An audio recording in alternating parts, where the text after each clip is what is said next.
Start करने से पहले बोलना चाहूँगा कि जो चैनल पे नए हैं प्लीज़ चैनल को सब्सक्राइब कर लीजिए। और एपिसोड की स्टार्टिंग में हम लोग देखते हैं कि सास्के, नारुतो, बोरुतो और चारों कागे को लेकर पोर्टल के थ्रू आ जाता है वापस विलेज में। तो हिनाटा सबसे पहले नारुतो को गले लगा लेती है और बोलती है भगवान का लाख लाख शुक्र है कि आप सही सलामत वापस आ गए। फिर उसके बाद में हम लोग देखते हैं लीफ विलेज में काफ़ी ज़्यादा तबाही हो गई थी उस बीस्ट बॉम्ब की वजह से, तो सारी चीज़ें नॉर्मल होने लग जाती हैं। तो बोरुतो सबसे पहले जाके शिंकी से माफ़ी मांगता है कि मुझे माफ़ कर दो, मैंने तुम्हें चीटिंग करके हराया। और दूसरी तरफ हम लोग देखते हैं कि नारुतो को अभी भी चिंता होती है। नारुतो बोलता मुझे नहीं लगता कि ओत्सुकी वाले इतनी जल्दी हार मान जाएंगे, मुझे नहीं लगता कि ये सब कुछ अभी खत्म हो चुका है। तो शिकामारू बोलता है कि हाँ, क्योंकि जब तक हमारे पास वो चक्र है जिसके पीछे वो लोग हाथ धो के पड़े तब तक हमारे लिए खतरा ही है। तो सास्के बोलता है मुझे चिंता तो उस तीसरे बंदे की हो रही है जो छुप के भाग गया था, हमने सिर्फ 2 सुजुकी को मारा है, तीसरा बंदा अभी भी जिंदा है। तो शिकामारू बोलता है कि हाँ, क्योंकि गारा ने बोला था कि उसकी पावर अभी तक रिवील नहीं है, तो हमें पता नहीं कि उसकी पावर कैसी है।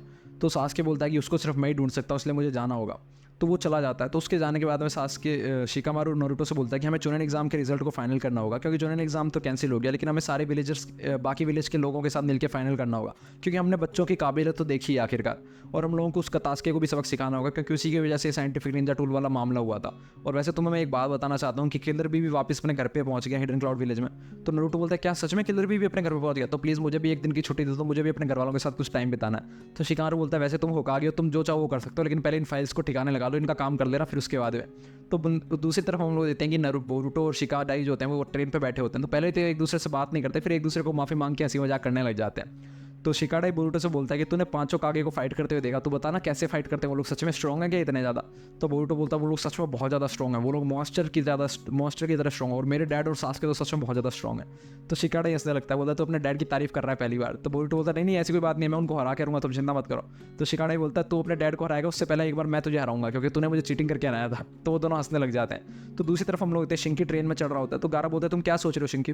तो शिंकी बोलता है मैं बोरुतो उज़ुमाकी के बारे में सोच रहा हूँ, मुझे समझ में नहीं आ रहा कि वो कैसा बंदा है। उसने सुबह मुझसे माफ़ी मांगी और मैं जानता हूँ कि वो फुलिश है, वो बहुत ज़्यादा रेकलेस और वो एकदम लो लेवल का निंजा है। फिर भी उसने अपने सबसे पावरफुल दुश्मन के साथ फाइटिंग करी और उसको हरा दिया ओत्सुकी वाले को। उसने उसको कुछ भी नहीं समझा। तो अगर वो चीटिंग ना भी करता मेरे से फाइट करते रहना, तो भी शायद वो मुझे हरा देता, मेरे जीतने का चांसेस बिल्कुल भी लो थे। तो यहाँ पर दूसरी तरफ हम लोग देखते हैं कि सास्के से मिलता है बोरुतो। तो सास्के उससे पूछता है उसके हाथ के बारे में, कहता है तुझे कुछ अजीब सा महसूस हुआ? तो बोरुतो बोलता है नहीं, मैंने उस ओत्सुकी को उस सपने के बाद में कभी दोबारा नहीं देखा। तो सास्के बोलता है वो सपना कोई नॉर्मल सपना नहीं था, वो रियलिटी में तुमसे बात कर रहा था, और वो सिर्फ तुम्हें दिखाई दिया और मुझे दिखाई दिया, क्योंकि मेरे पास रहनेगान थी। तो तुम्हारे और मेरे अलावा इसके बारे में कोई भी नहीं जानता। अगर तुम्हें कुछ भी अनयूजुअल एक्टिविटी दिखाई दे या फिर तुम्हें वो दोबारा दिखाई या सुनाई दे, तो प्लीज़ सबसे पहले मुझे बताना, क्योंकि हम लोग इसको सामना कर सकते हैं। तो बोरुतो बोलता वो सब तो ठीक है, लेकिन आप अपना हेडबैंड वापस ले लीजिए, अब मेरे पास मेरा हेडबैंड आ चुका है। तो सास्के बोलते हैं हेडबैंड तुम अपने पास ही रखो, क्योंकि ये तुम्हारे लिए प्रूफ है कि तुम मेरे स्टूडेंट हो, तुम सास्के उचिया के स्टूडेंट हो। तो बोरुतो बोलता है ठीक है। और फिर वो जाने लगता है, बोलता है कि जब आप विलेज में वापस हो तो प्लीज़ मुझे दोबारा ट्रेनिंग दीजिएगा। तो यहाँ पे शारदा जाती है बोरुतो के जाती है और पूछती है कि डैड आप विलेज में कब तक रहने वाले हो? तो सास्के बोलता है मैं कल तक रहूँगा, क्योंकि मुझे थोड़ा डेटा एनालाइज करना है जो ओत्सुकी क्लैन के बारे में। तो शारदा बोलती है तो प्लीज़ आप मेरे साथ रहिए, क्योंकि आप मुझे वायरबॉल जुत्सु सिखा दीजिए, मैं उसको परफेक्ट करना चाहती हूँ। तो सास्के बोलते हैं चलो ठीक है। तो यहाँ पे दूसरी तरफ हम लोग देखते हैं कि मीस्की अपने डैड ओरोचिमारू से मिलता है। तो ओरोचिमारू उसको बोलता है कि तुमने सेज मोड का इस्तेमाल किया, मैंने तुम्हें मना किया था तुम सेज जुत्सु का इस्तेमाल नहीं कर सकते, फिर भी तुमने उसका इस्तेमाल किया। तुम्हें पता है ना नॉर्मल लोगों के सामने उस ऐसी पावर का इस्तेमाल नहीं किया जा सकता, क्योंकि उन्हें उन पावर के बारे में बिल्कुल भी नहीं पता, और मैं चाहता नहीं हूँ कि उस पावर के बारे में पता चले। तो मीस्की बोलता है कि मुझे अपने सन को बचाना था, मैं अपने सन की लाइट को डिम नहीं होने दे सकता। तो ओरोचिमारू बोलता है अभी तो तुम्हें पता भी नहीं है कि बोरुतो तुम्हारा सन है कि नहीं है, तुम्हें बोरुतो के साथ ज़्यादा टाइम बिताना पड़ेगा, और लेकिन अगर तुम ऐसी हरकतें करोगे तो तुम ज़्यादा दिनों तक यहाँ पे रुक नहीं पाओगे। बस मैं तुम्हें यही कहना चाहता हूँ, मैं तुम्हें सतर्क करना चाहता था। ये बोल के ओरोचिमारू वहाँ से चला जाता है। तो दूसरी तरफ हम लोग देखते हैं सारे गैनिन्स के इंटरव्यू होने लगते हैं जो चुनिन एग्जाम में थे। तो बोरुतो से वो लोग पूछते हैं कि आपके हिसाब से सबसे इंपॉर्टेंट शिनोबी की कला क्या होती है? तो बोरुतो बहुत अच्छा जवाब देता है। बोरुतो बोलता है मेरे हिसाब से सबसे बढ़िया होता है टीम वर्क और अपने आप पर मेहनत, जो जितनी मेहनत करता है उतना ज़्यादा कामयाब बनता है। तो शारदा बोरुतो का मजाक उड़ाने लगती है, बोलती है मुझे नहीं पता था तो इतनी अच्छी स्पीच देता है, तो एकदम लॉर्ड सेवंथ की तरह है। तो मीस्की बोलता प्लीज़ मेरी भी तारीफ करो, मैंने भी तो इंटरव्यू दिया था, मैंने भी अच्छा इंटरव्यू दिया था। फिर मीस्की हंसने लग जाता है और बोरुतो को बोलता है बोरुतो तुम सच में अमेजिंग हो, तुम सच में फोर्थ होकागे के ग्रैंडसन और 7th होकागे के बेटे हो। तो शारदा थोड़ी चिंता में जाती है और बोलती है क्या बोरुतो तुम सच में होकागे तो नहीं बनना चाहते? तो बोरुतो बोलता है तुम चिंता मत करो, तुम होकागे बनोगी और मैं तुम्हारा राइट हैंड मैन बनूंगा, मैं हमेशा तुम्हें प्रोटेक्ट करूंगा। मैं तुम्हारे डैड की तरह एक शिनोबी बनना चाहता हूँ जो सबसे पावरफुल हो, मैं अपने डैड के रास्ते पर नहीं चलना चाहता। तो शारदा के गालों पर ब्लश आ जाता है, वो थोड़ी शर्मा जाती है और वो बोरुतो की तरफ देखने लग जाती है एकदम। तो बोरुतो को थोड़ा अजीब सा लगता है। बोरुतो बोलता है तुम मेरी तरफ ऐसे क्यों देख रहे हो, तुम्हारे गालों पर ब्लश क्यों आ रहा है, मेरे चेहरे पे कुछ लगाया क्या उल्टा सीधा? तो शारदा बात पलट देती है और बोलती है कि नहीं मैं तो तुम्हारी आंखें देख रही थी कि तुम्हारी आंखें सच में ज़्यादा नीली है लॉर्ड सेवंथ, या लॉर्ड सेवंथ की आंखें ज़्यादा नीली है। और फिर शारदा थोड़ी शर्मा जाती है, वो बोलती है ठीक है मुझे कुछ काम याद आ गया, मैं घर पे जा रही हूँ, और ये बोल के वो वहाँ से निकल जाती है।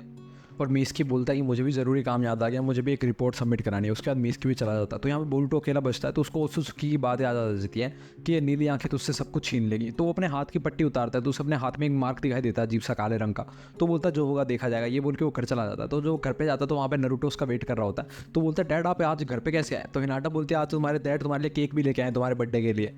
तो बोरुटो वगैरह उस केक को देख के काफ़ी ज़्यादा खुश हो जाते हैं। तो नारुतो बोलता है मुझे माफ़ कर दो, मैं काफ़ी ज़्यादा लेट हो गया तुम्हारे बर्थडे के लिए। तो बोरुटो सबसे पहले अपने डैड के मुक्का मारता है और पता करता है कि कहीं तुम शैडो क्लोन तो नहीं हो। फिर वो खुश हो जाता है कि चलो आप शैडो क्लोन तो नहीं हो। तो फिर नारुतो उसको पकड़ लेता है, बोलता तुम्हारी हिम्मत कैसी हो अपने डैड पे हाथ उठाने की, तुम ज़्यादा बढ़ तो नहीं गए हो? तो हिनाटा उन पे चिल्लाने लगती है, कहती है तुम लोगों ने अगर और छोटा शोर मचाया तो मैं केक अंदर रख लूँगी। तो हिमा और नारुतो वोरुटो सब लोग डर जाते हैं, कहते सॉरी मॉम मुझे माफ़ कर दो, हम लोग अब दोबारा ऐसा नहीं करेंगे। तो हिनाटा हंसने लग जाती है, फिर वो लोग भी आपस में हंसने लग जाते हैं। तो बढ़िया पार्टी वगैरह करते हैं, सब लोग केक वगैरह खाते हैं और बहुत देर तक रात को नारुतो और बोरुटो दोनों जने गेम खेलते रह जाते हैं देर तक। तो अगले दिन दोनों जने ही लेट हो जाते हैं अपने अपने काम के लिए। तो दोनों जने एक दूसरे को ब्लेम करने लग जाते हैं कि आपकी वजह से हुआ। तो लास्ट में दोनों जने एक दूसरे को हाई फाइव करते हैं और अपने अपने काम पे चले जाते हैं। नारुतो अपने होकागे के वर्क पर चला जाता है और बोरुटो अपने गेनिन के काम पे चला जाता है। तो बोरुटो रास्ते में जाते जाते सोचता है कि क्या बोल रहा था वो सुजुकी, मेरी लाइफ अब नॉर्मल नहीं रहेगी क्योंकि मैंने एक गॉड को हराया। मुझे अपनी लाइफ नॉर्मल चाहिए भी नहीं, मैंने अपनी लाइफ को ऑर्डिनरी महसूस किया भी नहीं था कभी भी। मैं हमेशा अलग बनना चाहता हूँ, इसलिए तो मैंने होकागे बनने का नहीं सोचा, मैं अपने डैड के पाथ से अलग चलना चाहता हूँ। इसी के साथ मैं एपिसोड खत्म हो जाता है। अगले एपिसोड के लिए बने नहीं हमारे साथ, तब तक के लिए बाय बाय।